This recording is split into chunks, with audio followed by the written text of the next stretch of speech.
पता है नॉर्वे इतना क्लीन साफ सुथरा क्यों होता है? हम अभी बताते हैं इस वीडियो में।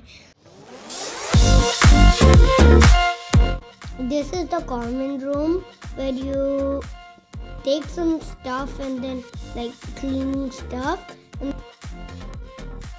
वो इसलिए होता है तो some days वरना फिर some months के बाद दुगनाद जैसा होता है। और दुगनाद ये होता है कि जो सब नेबर्स हमारे और जो फैमिलीज हैं वो सब पूरे फैमिलीज आते हैं और सोसाइटी को साफ सुथरा करते हैं।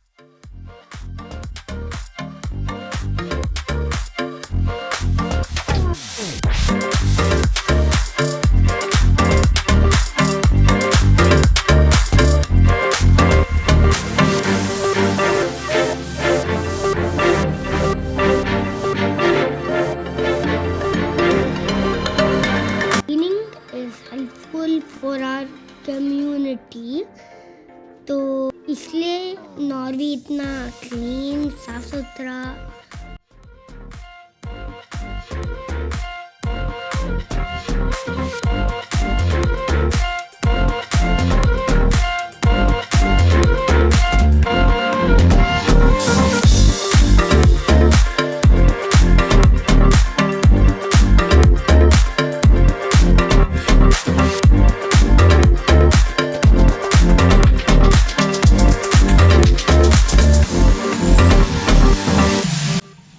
तो हमने कलेक्टेड किया है 3 bags of leaves, इसलिए इट्स एक्साइटिंग राइट।